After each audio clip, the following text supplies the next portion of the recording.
I was asked to explain how to make yogurt from the beginning till the end.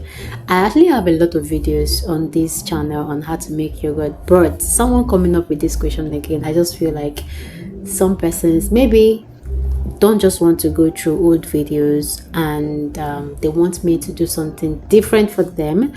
So I feel like I should just come up with this video to explain things to you guys, for those of you who don't know how to make it yet, and those people who are confused. I feel like many persons know how to make it to an extent, but they are confused. So persons do not really know the difference between Greek yogurt and regular yogurt, that is regular drinking yogurt. So this video is here to explain those things for you guys. So this one you can see here, like what you're seeing right now, is Greek yogurt.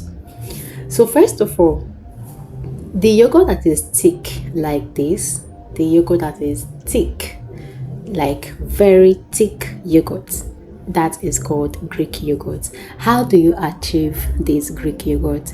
It is achieved by straining your normal yogurt. Once you make your yogurt and then you strain it, it becomes Greek yogurt. Okay, that's the first thing to say about the difference between Greek yogurt and regular yogurt. Whereas the regular yogurt is the yogurt that is that is light in consistency, a yogurt that is not thick, a yogurt that is light. Its consistency is not thick like the Greek yogurt. It's something that you can actually drink. That is why it is called drinking yogurt. You can drink the regular yogurt, but you cannot drink Greek yogurt. Greek yogurt, you have to scoop. You have to use a spoon to eat it, just like you eat ice cream. Okay, you don't drink ice cream, you eat ice cream. So that is how Greek yogurt is. Whereas regular yogurt, drinking yogurt, is the kind of yogurt that you can just drink, like, you know, yeah, that's it. So now, how to make yogurt? First of all, you'll be needing your milk powder. Okay, for those people who will be using milk powder, some persons use fresh milk, but I'm going to explain what is popular here, what what people can easily access. So you'll be needing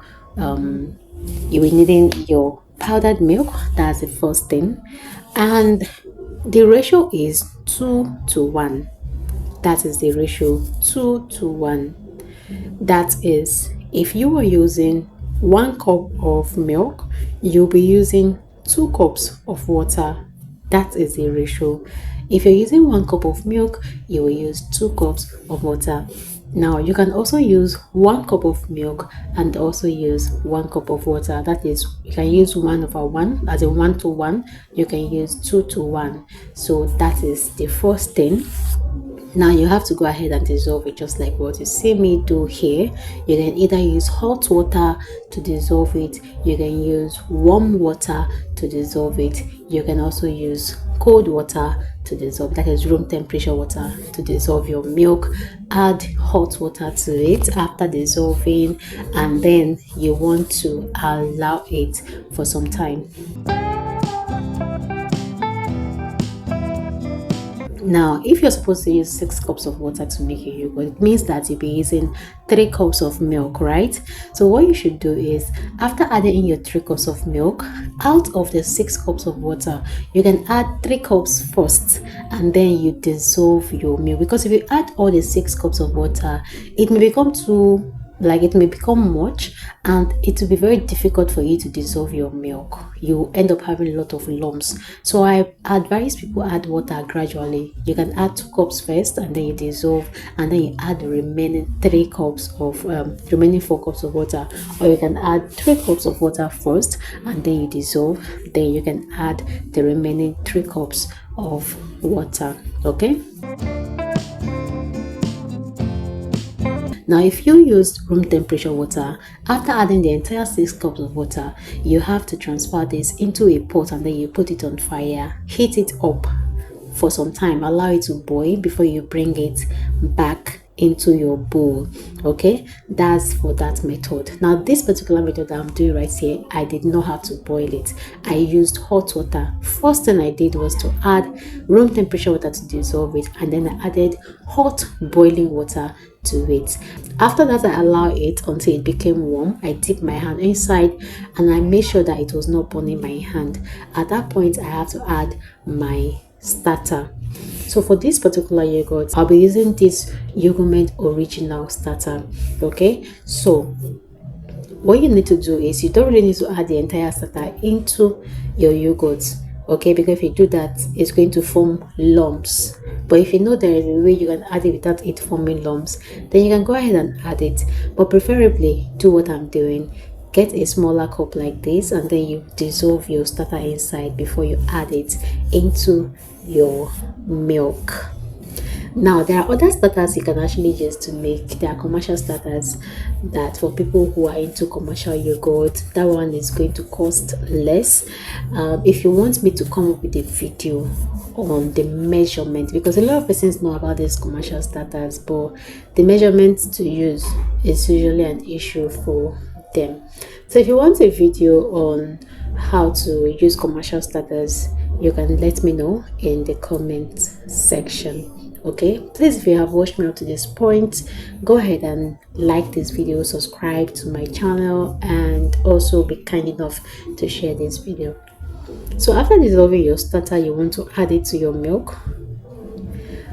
One step I skip right here, one step I skip to show here, is the step where I sieved my milk. After dissolving your milk, you add water and then you allow it cool down. After that, you have to sieve your milk. Okay, you will sieve your milk before this step of adding your yogurt starter, or better still, you can add your yogurt starter. After adding your yogurt starter, you can then sieve it. However you want to do it is still fine. All right, so after sieving, after everything, you want to cover this up, wrap it up very well, because we are trying to maintain a particular temperature. We want it to stay warm so that our live culture can thrive and our yogurt will ferment, it will incubate properly. I have videos, several videos on how to make yogurt, a lot of videos on how to make yogurt free, and I take my time to explain everything step by step. You want to go through, I have a playlist. I'm going to leave it in the description box in this particular video. I have a playlist that is mainly, like, it is dedicated to yogurt making. If you watch all of those playlists, there is no way you won't know how to make yogurt. If you watch all of those playlists, then the only thing you can come and pay me to learn is how to preserve your yogurt, because I teach people how to preserve yogurt. Basically, I teach how to preserve everything, every drink, right? So if you want to now learn how to preserve your yogurt, of course, if you're going to business, you should know how to preserve it. That is when you can now pay me to teach you how to preserve. But how to make yogurt, you can actually learn it from my YouTube page here for free. I have a lot of videos on that. By the time you watch up to 5 of my videos, there is no way you're not going to make yogurt like a pro. So I'm going to cover this up, and then I'll allow it to stay for about 8, 9 or 10 hours. Okay, 8, 9 or 10 hours. So that is how long I'm going to leave my yogurt to stay, to ferment, let it incubate very well. Now after that, you can actually leave it for 7 hours if you want. If you leave it up to like 10 hours, your yogurt actually gets thicker.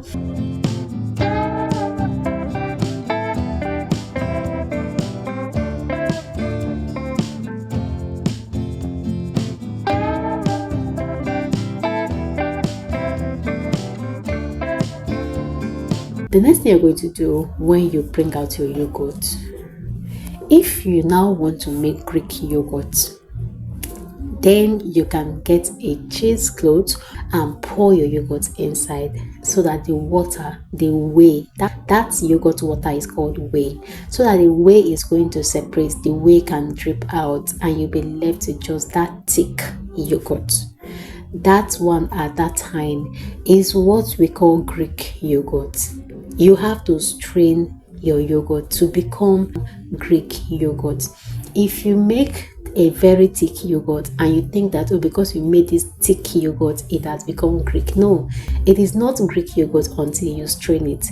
So no matter how thick your yogurt is, you still have to strain it, strain out the whey. When you take out the whey, that is when it becomes Greek yogurt. Now if your aim is not to make Greek yogurt, then once you're done making it like this, you just have to mix everything together and it becomes your drinking yogurt. If at this point you feel like your yogurt is too thick, you can add normal water to it. Okay, your normal treated water, add it until you get the light consistency that you want. That is your drinking yogurt. But if you want a Greek yogurt, you just have to transfer this into your sieve, your cheesecloth, and allow the water to drip out. It can take up to like 1, 2, 3, 4 hours to strain, and then you bring it out, put it inside your bowl again, and then you use your whisk to whisk it. All right, that one is Greek yogurt. So Greek yogurt is that thicker version of yogurt, whereas regular drinking yogurt is a lighter version of yogurt. Now, if you are selling it, the packaging process for Greek and regular yogurt are different. Your Greek yogurt, you put them in cups, and it is the Greek yogurt that you use to make parfait. You use Greek yogurt to make parfait. You use Greek yogurt as your salad dressing. You can use it in place of your cream for salad. While packaging your Greek yogurt, you have to measure if you don't want to be doing guesswork, and if you want everything to be the same quantity, you have to use your scale and then you measure. So that is it. In my next video, we're going to talk about something else. If there's something you want me to talk about in my next video, yogurt related or drinks, any drink related or any food related, do drop it in the comment section for me. Thank you so much. If this video was useful to you, please drop a thumbs up, like it for me. Okay, like it and then help me share it. Subscribe to my channel and drop a comment in the comment section.